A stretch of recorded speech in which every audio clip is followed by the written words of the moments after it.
si estoy muerta. Anoche me mataron 3 hombres a los que ni siquiera les vi la cara.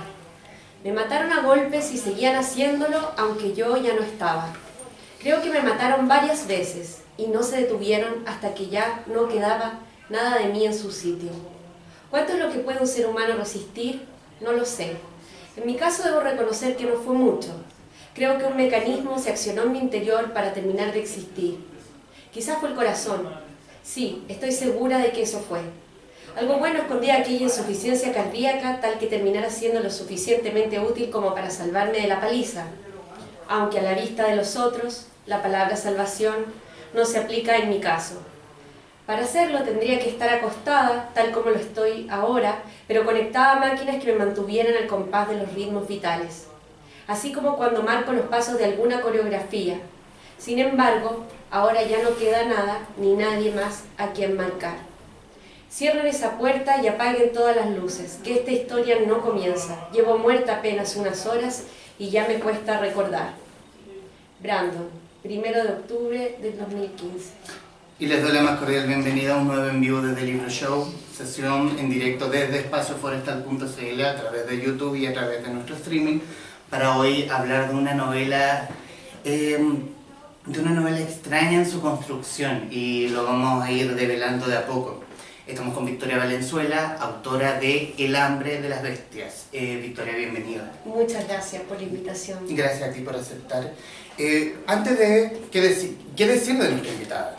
Victoria Valenzuela, nacida en Valparaíso, es graduada de Psicología y certificada como coach ontológico, heredera de una estricta tradición de profesores de castellano y libreros. Se mantuvo siempre vinculada al mundo de las letras y las artes. En el año 2006 se muda a Santiago, donde trabajó para Copesa, colaborando directamente en las áreas editoriales de diarios y revistas. Actualmente se encuentra radicada en Nueva York, cursando el Magíster de Escritura Creativa de la Universidad de Hofstra, ¿lo dije bien? Sí. En Long Island, donde además colabora en el Departamento de Literaturas Hispánicas. En 2016 publicó su primera novela, Con permiso para amar. Ahora sí, y entremos en detalle, permítame, ¿cómo nace la idea del hambre de las bestias? Yo quería escribir una historia de la ciudad, donde Santiago en este caso fuera la protagonista principal, donde historias se desenvolvieran, historias de personas que fuesen especiales, heroínas y héroes anónimos, de esas personas marginales que se encuentran en los bordes y que hacen una contribución de manera casi al azar a expandir las concepciones y los límites de lo que hoy día la sociedad heteronormativa indica como lo que es correcto y lo que es incorrecto.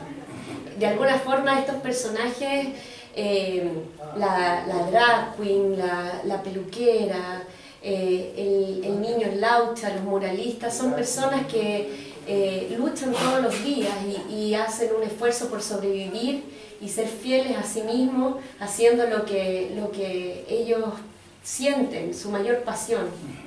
Y bueno, y son las vicisitudes del día a día las que tienen que ir sorteando, y un poco fui desarrollando en El hambre de las bestias estas realidades para acercarle al autor, realidades, valga la redundancia, que a lo mejor no las tiene tan a la mano. Yo había leído historias como de este tipo, como corales, donde son 3 los protagonistas, pero a diferencia del resto, aquí ninguno de los 3 protagonistas se topan. O sea, no hay una interacción entre el Laucha con Brandon o con Cristal. ¿Por qué lo quisiste hacer, digamos, historias separadas, pero que las juntaba solo una ciudad? ¿Por qué hacerlo así? La tentación era grande. Podría haber encontrado, de hecho en algún minuto me lo planteé, de juntar la historia. Si te fijas, hay momentos, por ejemplo, en el aeropuerto, hay distintos puntos, están los murales donde por ahí interactúan, pero en realidad quise hacer una novela donde se muestra una ciudad súper difícil, súper hostil, donde alberga, digamos, distintos tipos de vida. Y cuando yo estaba escribiendo esta novela, hubo varios personajes que fui matando en el camino, que fui desechando hasta finalmente quedarme con estas 3 historias. porque en el fondo es ahí donde cobra relevancia, yo siento en la medida que están como pisando el mismo terreno, se están moviendo por Quinta Normal, por Farellones, por el metro, por distintos puntos de la ciudad, y el hecho que no coincidan, pero que recorran estos sitios, a mí me parece que habla más del hambre de las bestias. Hablemos del hambre de las bestias. Por cómo se construye o cómo llevas al papel a cada uno de los personajes o cómo construyes Santiago acá. Y quiero comenzar citando el párrafo que leíste a Brandon. ¿Cómo nace Brandon? ¿Cómo nace en tu cabeza Brandon? Bueno, yo estuve muy tentada de conocer esta realidad hace ya años atrás. Bien, empecé a familiarizarme con las series de RuPaul, con todo lo que empezaba a ocurrir en el mundo de las casas legendarias donde se baila el Vogue, y hay espacios, digamos, de expresión, de libertad. Entonces comencé a buscar en internet, recuerdo, y vi con la academia del Matty Keller, en un momento que él estaba recién... Lady Neptune, sí. Oye, Queen qué regia sí. ella. Estamos hablando de la presentación. Sí, ella sí. llegó toda una diva, Sí. pero regia. Sí, aterrizando como del aeropuerto. Pero desde el cielo, ¿no? Desde el cielo. Sí. Toda regia, te mando Sí. salud. Sí. Entonces ella me empezó empecé a tomar clases, distintos tipos de clases, y empezamos a construir una relación de amistad. Empezó a mostrarme el mundo, le conté más o menos este proyecto que yo tenía en mente, y fue así. Cuando venía a Chile estábamos tiempo juntas acá, y cuando yo me devolvía a Nueva York seguíamos nuestra relación a distancia. Yo como soy psicóloga, soy coach, entonces le daba harto coaching y se transformaba como esta especie de voz en off, que me da mucha risa porque era como que siempre estábamos conectadas, pero claro, la distancia hacía que fuese por WhatsApp principalmente, o por audios interminables, y ella también me fue guiando mucho sobre qué casas visitar, qué lugares, porque todo este mundo nace en Nueva York, como en épocas donde había donde el ser gay era castigado, y hubo incluso matanzas años atrás, y ahí se formaron las principales casas y batallas, ballroom, ¿no? Donde era un espacio de legitimidad y donde se escondían, era todo muy underground, y incluso hay muchos documentales que muestran cómo eran aquellos años, décadas atrás. Y empecé toda esta investigación, y cuando venía acá participaba en las fiestas Lemon Lab, conocía a otras drag queens, y así fui dándole vida a estos personajes, un poco muy sensibilizada por Samudio, por tantas personas que han ido quedando como héroes, y desde ahí, digamos, mi motivación por darles una voz en el libro, de alguna forma. Brandon tiene el mismo final que lamentablemente tiene Daniel Samudio. Y de hecho, así comienza el libro. No estamos haciendo ningún spoiler, de hecho lo acabo de leer. ¿Por qué quisiste visibilizar el tema de la discriminación hacia los homosexuales, a los drag queens? ¿Quisiste visibilizarlo de esa forma? Tomando, lamentablemente, quizás el ejemplo más mediático, que es Daniel Samudio. La verdad que es como lo primero, el primer caso así quizás que se nos viene a la mente de tantos que hay.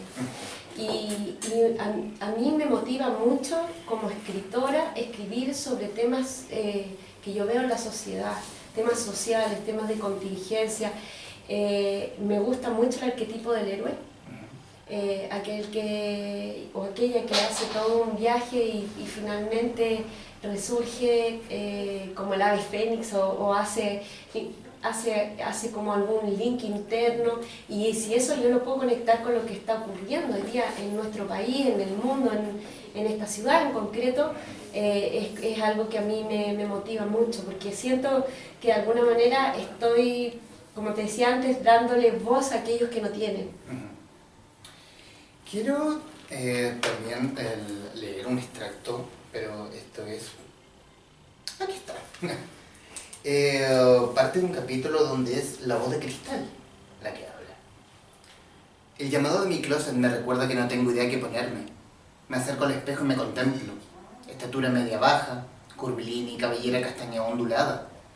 Ojos aguachentos y piel extremadamente blanca. Soy un raro caso. Una albina encubierta que ha debido soportar con altura de miras la discriminación inversa durante toda su vida. Eres rara. Eres tan blanca. Hablas extraño. Mi madre agregaba. Tanta picardía te sitúa al nivel de un hombre. Asumo que eso era malo. Cuestionas todo. Asumo que también lo era. Y no te tomas nada en serio. Eso no es cierto. Solo decía y digo lo que pienso. Y al otro le da risa. Y yo me defendía. De tanto respirar coloraciones en un salón, terminé por quemarme la cabeza. Mentía. Elegí este camino sin que nadie me forzara a hacerlo. De haber querido hubiese ejercido como profesora de historia. No mentía, ni lo hago ahora. ¿Cómo fue la construcción del personaje de Cristal? ¿También tienes amigos peluqueros? ¿Sí? Sí, sí. ¿Y te metiste en el mundo de la peluquería? Claro. Bueno, tanto en Nueva York como acá en Santiago, comencé a explorar un poco ese mundo y descubrí que es probablemente uno de los lugares donde mayores expectativas acerca de la belleza, tanto como un gimnasio o una peluquería, se depositan. Y vi a este personaje tratando de lidiar entre el mundo de las rubias, de las tinturas, de las coloraciones, tratando de velar por el paradigma de lo natural y también esforzándose por hacer un espacio donde albergara ciertos personajes muy bohemios que llevan un poco dobles vidas y mostrar también esa realidad como un espacio de protección también. Piensa, a mí la particularidad, una de las particularidades que tiene esta personaje, además de tener ciertos rasgos de trastorno obsesivo compulsivo, es que ella tenía un estudio y finalmente optó, todos si te fijas optan por hacer oficios que les llenan, que los apasionan finalmente. Ninguno tiene una profesión, y sin embargo todos tienen cierto nivel de cultura autodidacta, que muchas veces en nuestra sociedad se mira un poco a huevo, no se da tanta importancia, ellos se han ido formando en el camino.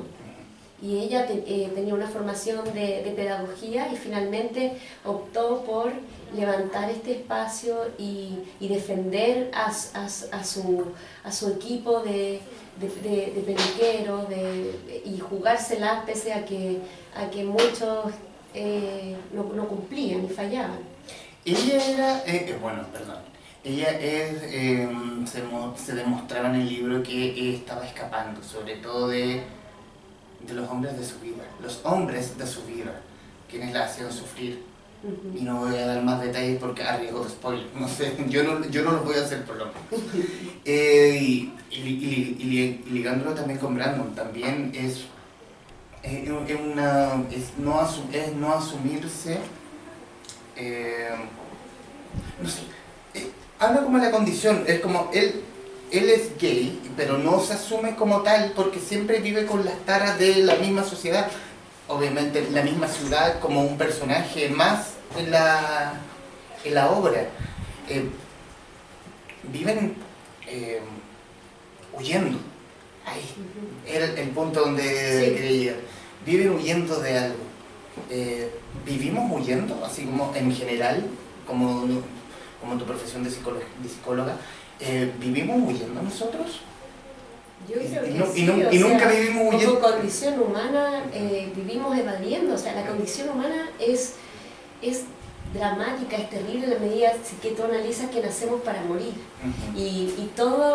Durante nuestra vida vamos buscando vías de escape, formas de evadirnos de esa realidad, y en este caso se tiene el componente de que son personajes que tienen cierto nivel de riesgo.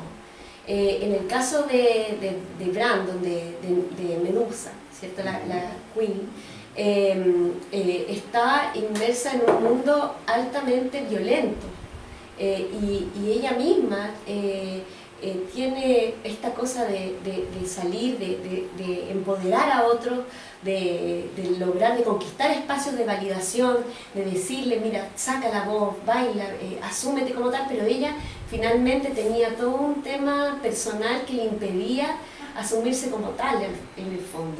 El mismo Manuel, los muralistas, con la muerte del hermano en el sur, y cuando se encuentra con este niño que sale debajo del puente a buscarlo con sus perros, fue la oportunidad, por más que le decía que no, y el Laucha lo seguía, era la oportunidad que él tenía como y se fue dando cuenta para poder reconocer ese aspecto de su vida que lo tenía totalmente bloqueado. Y en nuestra vida vamos viviendo situaciones y vamos bloqueando o vamos... va a depender mucho de los recursos personales que tengamos cada uno, y ahí quizás enlazarlo con el viaje del héroe para poder llegar a lugares de conquista personal y poder visibilizar o ser capaces de mirarnos al espejo y ver aquello que nos produce dolor. Voy a leer una parte también de uno de los capítulos que aquí habla el Laucha. ¿Y quién es este maricón?, dice un flaco, apenas ve llegar al Manuel conmigo. Es el loco John. El Manuel le cuenta que yo quiero ser uno de los suyos y abre el saco para mostrarle los materiales que encontré. Le dice que me quiere dar una oportunidad, pero el loco John contesta que no con la cabeza. Y le pregunta que de dónde me sacó a mí, que si vengo saliendo de la cana, así todo rapado, o si soy un guacho que el Manuel tenía escondido. Yo le digo que soy el Laucha, y así me conoce en todas partes. Él se ríe y quiere saber que de dónde me conocen a mí. Tendría que decir a los huevón que se vaya sentando para que sepa todos los lugares en los que mi nombre se escucha. Soy de los que andan por ahí. Soy de los que antes de cumplir los 10 ya hemos hecho de todo. Los que no miramos ni para adelante ni para atrás. Como decía alguien por ahí. Ahora quiere que le diga cuántos años tengo. Le contesto que esas son cosas mías. Con los ojos serios. Si me mira mal, yo lo miro mal también. ¿Cómo se crea un personaje como el Laucha?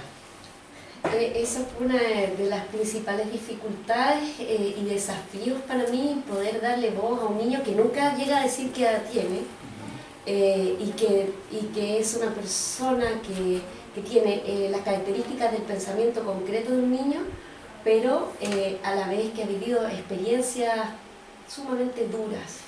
Y para eso, bueno, volví a José Mauro de Vasconcelos, mi planta de Naranja Lima, y empecé a volver a leer y a revisar, digamos, investigadores de la mente, digamos, de la psicología infantil, como Erik Erikson, Piaget, para poder generar un discurso que al final sea creíble. Porque había que adaptar el vocabulario, había que adaptar... Y esas fueron discusiones también con mi editor, buenas discusiones, digamos, porque ¿qué hacemos? Elevamos el discurso, pero eso va a quedar poco creíble, lo mantenemos, y así, edición tras edición. Recuerdo que aquí Pepa Valenzuela, que está presente, también escritora, me ayudó también a darle una mirada a la voz, y fue así, después de un proceso que digamos, se llegó a depurar y mantener esa inocencia, porque ninguno de los personajes en el fondo se victimiza, y eso es lo que le da esa característica que yo digo de héroe, ¿no? Pero fue un desafío, ver cómo se llega a explicar situaciones desde la mente tan dura y desde la mente de un niño. O sea, un niño que que a golpe y porrazo se tuvo que volver adulto. Tal A cual, pesar de, tal cual. imagino yo, 9, 10 años, una suposición mía. Una suposición, sí. Ujú. Aquí tenemos, bueno, los principales y también donde Manuel, este compañero de ruta del Laucha también tiene una voz. También, como lo dice, es como el no, y de pronto la adopta. Pero la adopta él mirando su propio pasado. O sea, las propias taras o culpas que él traía de su pasado. ¿Cómo fue la construcción del joven Manuel? También suponiendo que es joven. Sí, sí, bueno, yo conocí a Patricio Moreno, me acuerdo, y él es muralista, también pertenece a un colectivo y empezó a relatarme toda su vida, me adentré, fui hasta el momento de las brigadas Ramona Parra, revisé el Mono González, que en la novela es Nahuel, grandes personajes históricos que tenemos, y en todo ese contexto le fui dando vida a este personaje que venía con una situación de Futrono del sur, donde él había perdido a su hermano, y por más que él trataba de decirle que no a este niño, era como no, pero era incapaz de ahuyentarlo, hasta que finalmente lo acogen y lo hacen uno de ellos, y bueno, la historia es que tú sabes cómo se desarrolla, pero en el fondo es esa dualidad que él tiene, porque hacerse cargo de un niño es una responsabilidad enorme, pero también toca una fibra muy profunda de él, en cuanto que él reconocía a su hermano cada vez que lo miraba. Sobre todo, sobre todo adoptar un niño que está entre la dualidad de me quiero salvar, ir camino a la luz o perderme en la oscuridad. Claro. Porque tenemos también los chicos con los que escapan la lucha. Claro, que lo llaman constantemente a que vuelva hacia ellos, entonces él está ahí, en esa disyuntiva, y Manuel en el fondo es capaz de verlo, trata de enseñarle, trata de mantenerlo, pero dentro de todo con sus propias limitaciones, de alguien que cerró una parte de su pasado, como fue haber perdido al hermano por una negligencia de la que él se siente tremendamente culpable, y es quizá en ese sentido la posibilidad, sin buscarla, de que llegue a este niño para poder sanar o elaborar, reparar, exactamente. También, fuera de Brandon, Cristal y el Laucha como personajes principales, también hay un cuarto personaje principal que es la ciudad. ¿Cómo transformas a Santiago, porque es Santiago de Chile, donde se lleva la historia? ¿Cómo transformas Santiago en un personaje clave en cada una de las historias? Bueno, durante todo el recorrido quise ir marcando bien el escenario, dónde estaban, qué cosas se veían en el aeropuerto. Son pequeñas descripciones que están en cada capítulo, en Farellones, donde ocurre, por ejemplo, La Vega Central, lugares emblemáticos, donde ahí se realiza una gran marcha, donde va Brandon con toda la academia, como para lograr que los participantes se empoderen y puedan asumirse como tales, no solamente si son gays o no, simplemente aquella verdad que tienen. Entonces van haciendo como un recorrido, la realidad del Uber, los tacos, la hora más complicada, la montaña, el río, la luna, son elementos que para mí son indispensables a la hora de pensar en mi país, en Santiago, y estando lejos,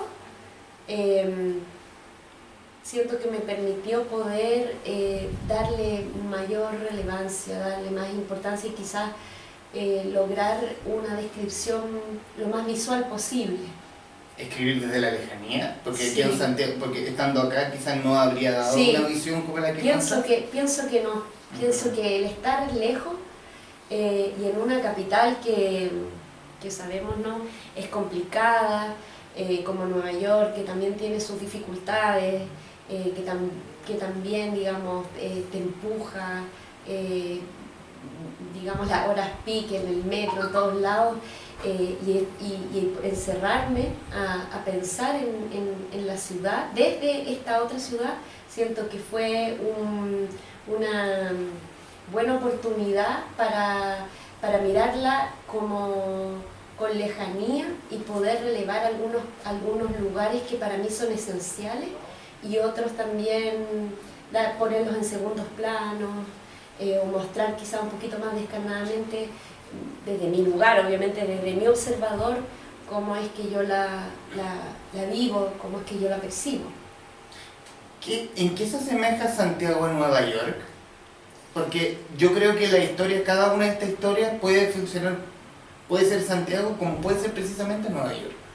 O quizás reemplazando el río Mapocho por una esquina X. Sí, el punto es claro, son capitales, la gente vive con prisa, el mismo hecho de que hoy día se haya abierto Chile como recibiendo muchos inmigrantes, cada vez va teniendo más elementos que son positivos y también reflejan los vicios que tiene una ciudad, que es sucia, que tiene mucho smog, que cuesta cada vez menos caer en el anonimato, que todo el mundo anda con prisa, y el que no forma parte fácilmente se siente excluido, muy fácmente.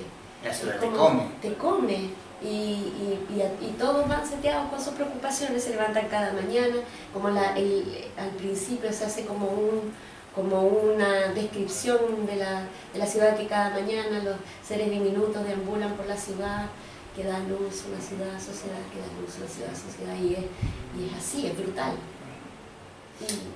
Y eso es lo que quise marcar, y esos son los puntos que yo veo como de contacto con Nueva York. Bueno, abrir la conversación aprovechando el foro que tenemos, quien haya leído el libro o quien conozca a la autora, no nos cuente secretos, no tiene para qué hacerlo, pero puede por favor decir lo que gusten, si es que les gustó el libro o en qué aspecto les gustó el libro. Bueno, me voy a hablar entonces. No, yo sugiero la palabra, no voy a emplazar a nadie. Pero, no, es que lo leí completo, entonces, además es que, claro, tengo esta doble militancia, que escribí además una crítica, no crítica, es un comentario del libro, que yo soy amiga de Victoria, pero más allá de eso, lo leí como algo ajeno a ella. Y me encantó el libro porque me emocionó, me conmovió en muchas partes. Siento que el mayor logro de la novela es como ponerse realmente en los zapatos de estos personajes. Me llamó mucho la atención este nivel de profundidad con el que estaban relatados. Sentí que no eran, que había mucha credibilidad, o sea, como que que la autora conocía este mundo, lo conocía por dentro, no solo como mirándolo desde la vereda del frente. Y eso lo vuelve un libro humano, conmovedor, escrito con mucha delicadeza. Eso puedo decir, a mí me gustó muchísimo y repito que no es por el vínculo que tengo con Victoria, lo leí. Pero sí. Claro, y vi partes del proceso también, y en partes del proceso también, partes que le decía, no, esto no me suena, como es raro, pero al ver el resultado final encuentro que es de una belleza que hace rato no leía en otras novelas. ¿Alguien más? Sí. Adelante. Tengo una pregunta sobre el proceso del libro. Yo aún no lo he leído, lo tengo ya, pero no he leído aún, pero quisiera saber en qué momento sentiste que tenías que contar estas historias. Porque al principio tienes una historia que sé que es potente ¿Y en qué momento dijiste, esto van a ser 3 historias y no una? ¿Te llegaron todas juntas? ¿Te fuiste casando? Aparte de escribir, yo creo que los lugares se entienden mejor cuando ya no estás en ellos. Sí, Escribiste esto en Nueva York. sí, ¿Y sí. en qué momento dijiste, tienen que hacer esto? Ya están estas 3 historias, ya no recibo más, esto es lo que va a ser el libro? Yo creo que te agradezco, Daniel, la pregunta, y yo creo que tiene que ver con un profundo sentido de inadecuación personal. Después de estar viviendo, de haber llegado a Estados Unidos, me siento todavía muy extraña. Y yo creo que cuando la vida te cuesta y te sientes ajena a los códigos y te sientes rara, es más posible que poder conectar con personas que tampoco, o que les cuesta mucho lograr tener un lugar dentro de la sociedad. Y en ese sentido se me dio de manera natural vincularme con personas que estuvieran al margen, porque yo me siento todos los días al margen por una cuestión de idioma, por una cuestión de código, por una cuestión de violencia que hay en una sociedad tan ruda como Nueva York. Entonces siento que desde ahí, desde mi propia experiencia, el poder darle vida a otras personas que estuvieran y extremar, ¿cierto? Más en el borde, fue algo como un acto justiciero. ¿Y en Chile te has sentido al margen? En Chile me he sentido al margen, sí, desde el momento que decidí dejar de intentar ser madre, el momento que decidí hacer la vida, renuncié a la vida que yo había construido con tanto esfuerzo, vendí todo para irme a Estados Unidos a nada, o sea, partir totalmente de cero, donde gente me quitó el saludo, o ciertos amigos más convencionales dejaron de invitarme. Yo ya pasé a ser, acá en Chile, ¿no?, como la amiga más que incomodaba ciertas situaciones, porque llegaba como a desestabilizar la armonía, digamos, de otras amistades que tenían su familia ya más resuelta. Entonces, de alguna forma, el hacer, digamos, la vida a mi pinta, o tomar otros atajos, renunciar para dedicarme de lleno a la escritura, cosas que en el contexto en el que yo estaba fueron sancionadas de alguna forma, y partiendo por ciertas personas, incluso de mi misma familia. Y ahí, bueno, esta cosa de irme y de vivir un poco cierta, no pellejería, pero estar en una zona no de confort, porque por el frío, porque yo con mi pareja vivimos en un lugar donde es helado, donde no están todas las condiciones, donde cuesta todos los días salir, donde es una ciudad dura, y llegar acá y conectarme con la realidad y ver que la gente te saluda y ver esa amabilidad, es como decir, a veces me lo pregunto, ¿por qué crees que estoy allá? ¿Por qué pudiendo tener una vida más amena, más easygoing aquí, elijo pasarlo mal allá?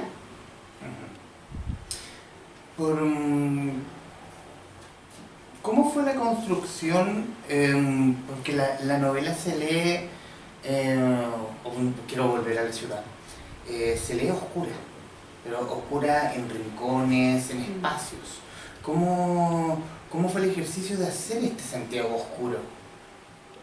De llevarlo acá.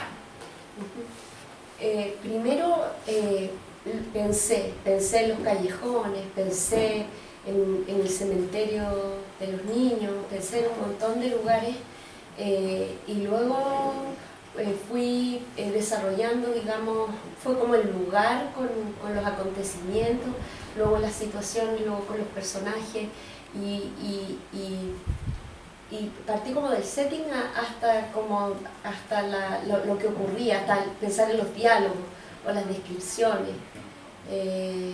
Pero tiene que ver con imaginarme por dónde andan ellos, por dónde se mueven, qué caminos van tomando. Es una duda cuando leí el libro. ¿Ese lugar, el cementerio, existe? No que sea como la descripción, pero...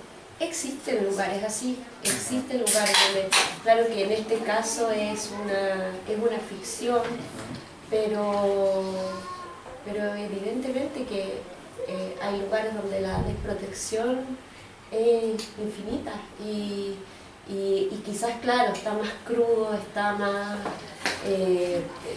llevado como a un plano de la novela, pero si tú me preguntas, son lugares oscuros, son lugares como que duele verlo, duele incluso pensar. Yo como escribirlo, también se jugó harto de mí ahí. Está la visión, tanto en el libro como la que tenemos como quienes nos hemos paseado por Santiago, hemos tenido la oportunidad, de ver un Santiago muy próspero, muy cosmopolita, muy Santiago mirando al mundo, digamos, por un lado de la ciudad, más para ese lado, versus el Santiago más arrabalero, más de calles sucias, más zapata pelada, de este lado de la ciudad.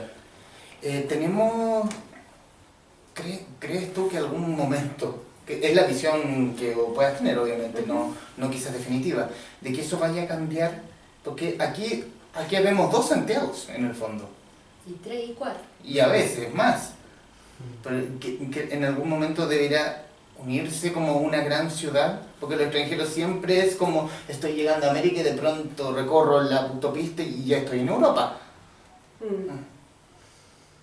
Bueno, en la novela se ve eso y tú vas viendo cómo se va desarrollando el crecimiento de la ciudad. O sea, te llegas a preguntar hasta cuánto más se puede seguir subiendo la montaña. Ya en las redes circulaba un cóndor, el otro día veía dentro de una casa que llegó como a buscar un asado.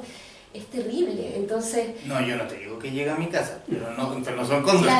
Claro, pero a lo que voy, el desarrollo el cristal en un momento hace esa reflexión de cómo es que tiene cada vez más, se van viendo los andariveles, desaparece la gente, desaparecen los cables, desaparecen los niños, la gente paseando los perros, y empieza a llegar como estos guetos así como de casas que son fortalezas y que están separadas por estas divisiones, y que está el que cuida los condominios, y todo desde su óptica. Y yo siento que en la medida que a lo mejor miremos mucho a Estados Unidos o capitales, valga la redundancia, muy capitalistas, es difícil que lleguemos a unificar o tratar de lograr una realidad, digamos, más compartida.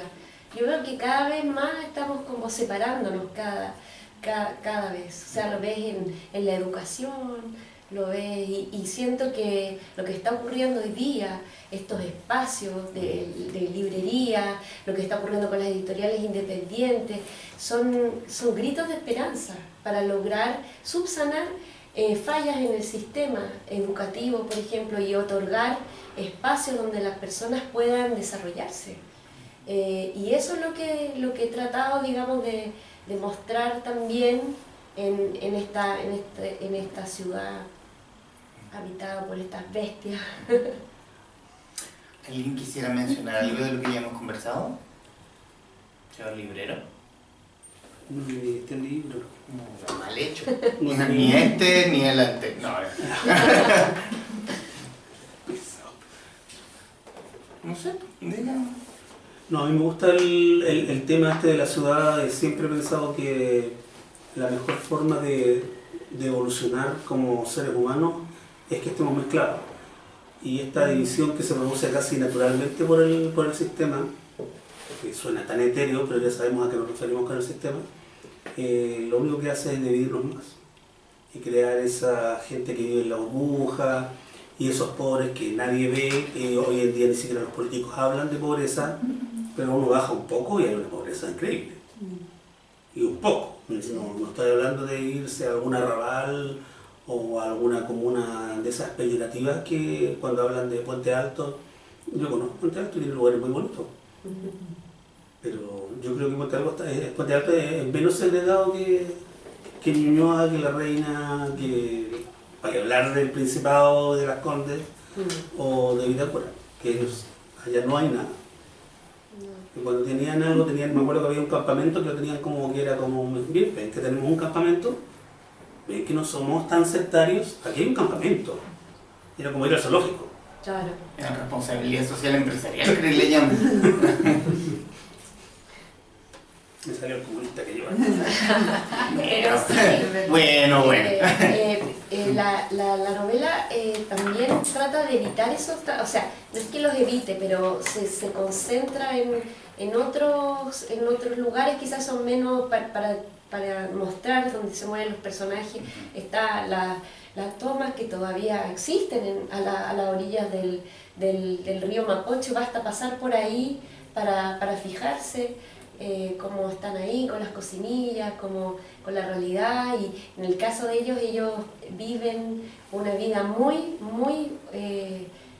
humilde, muy rayando casi la pobreza, pero siempre es capaz siempre se encuentran con alguien que vive en condiciones de más precariedad todavía, como puede ser un niño, y ahí en el libro aparece, no hay nada peor que la calle.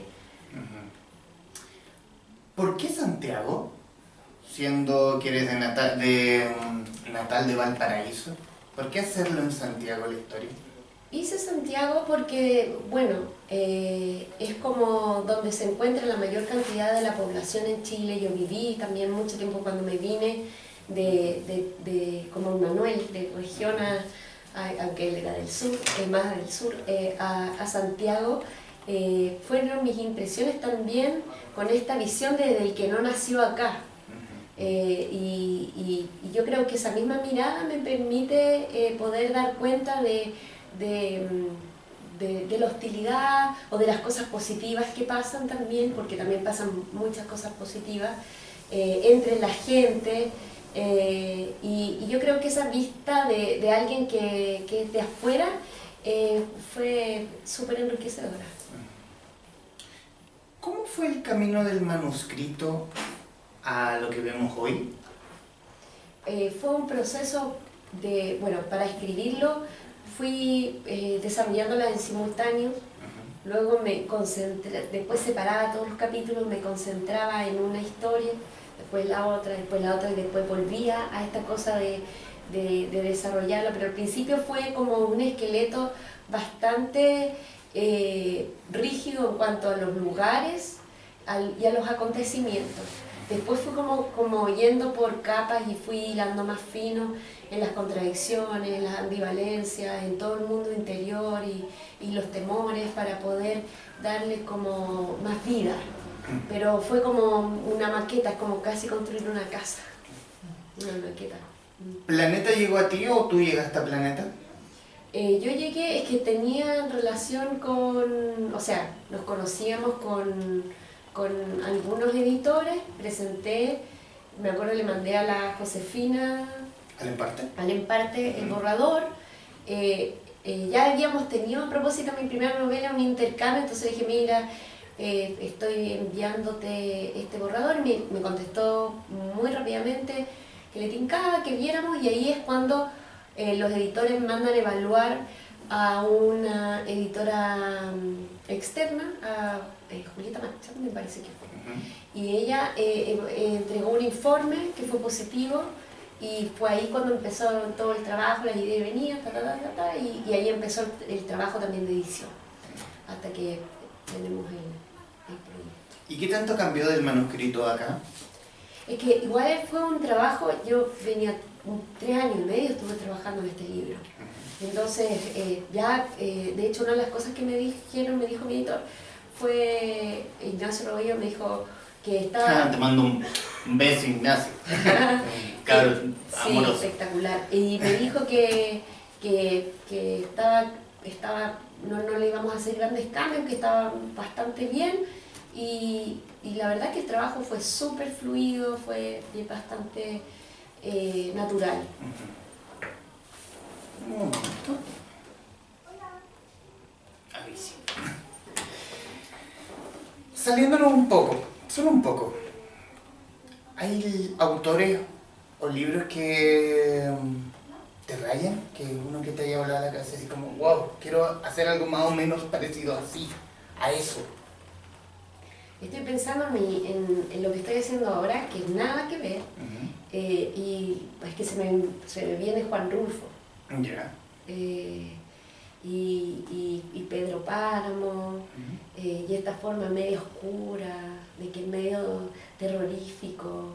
También Samantha Schweblin, sí, me cuesta pronunciarlo también.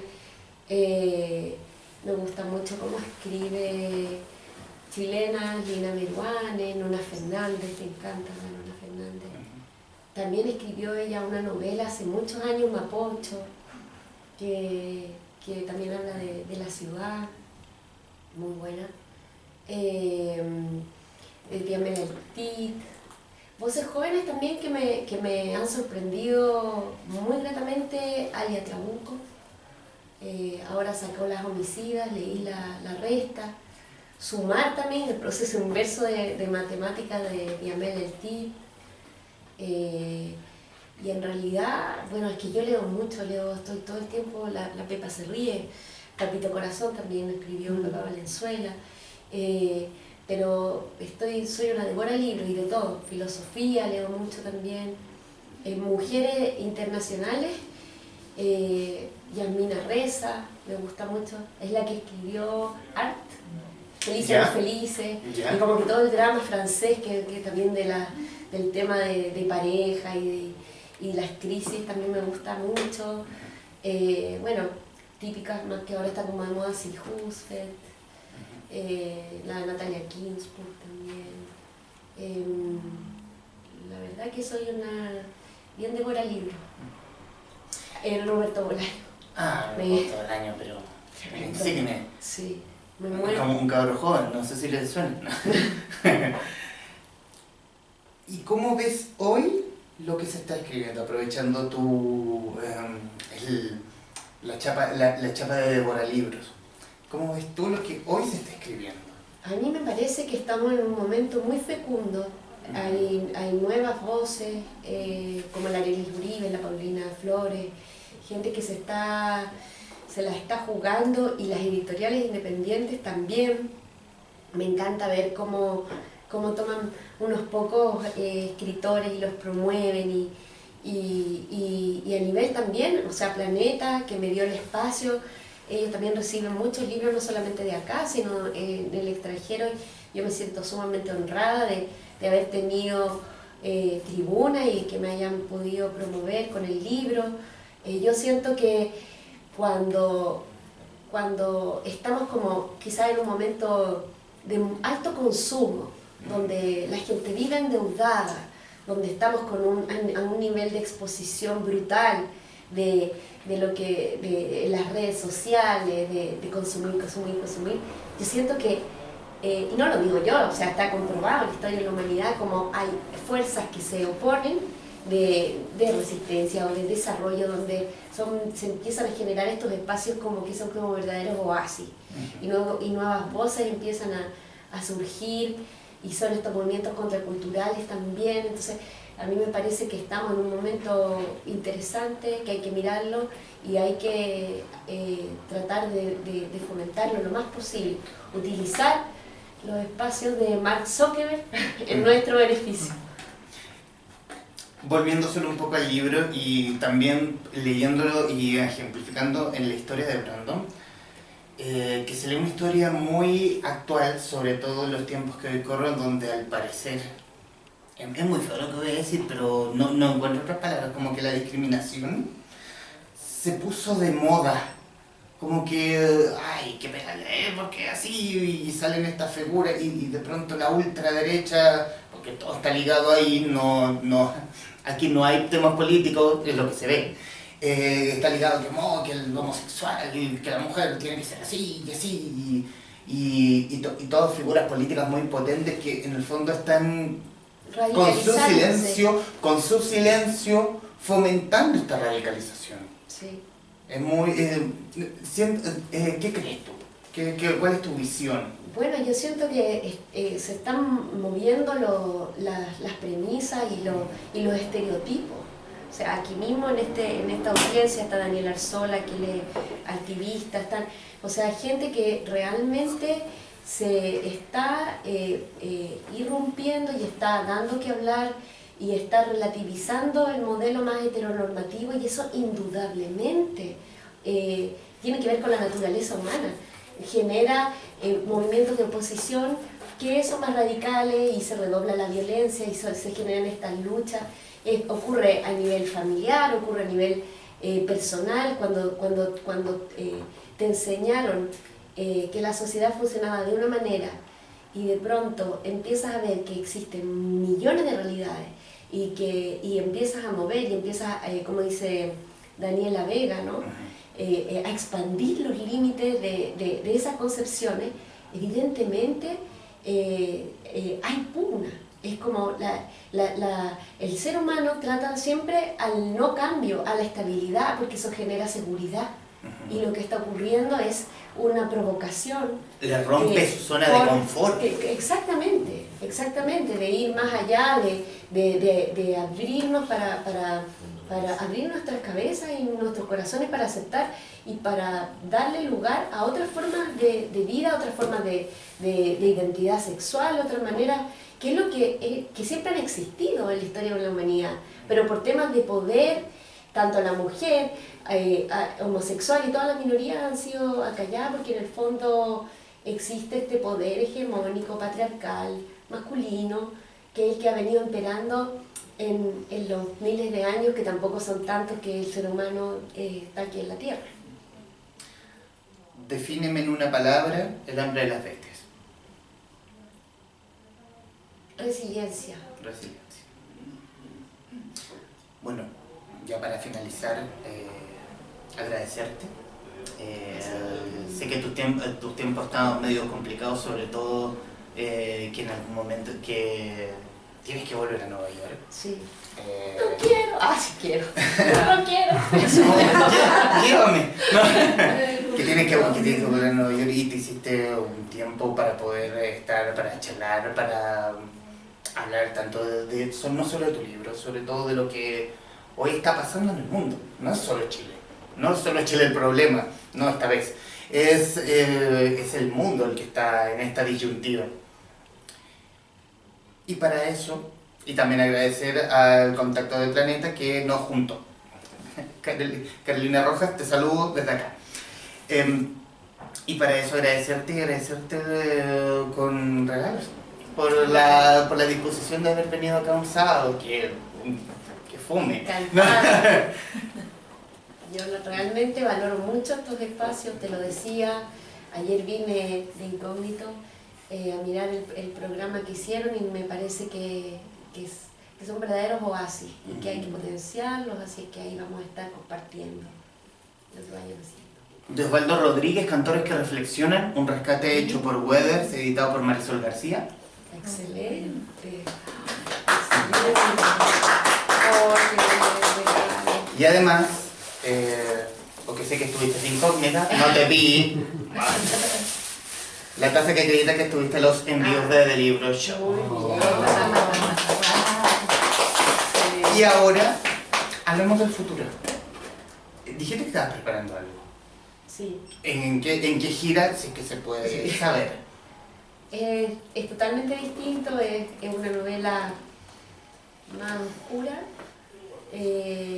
que explora más los vínculos maternos, filiales, y bueno, con todas las sombras que eso puede tener en la voz de una persona que tiene una experiencia muy fuerte y comienza como una búsqueda personal.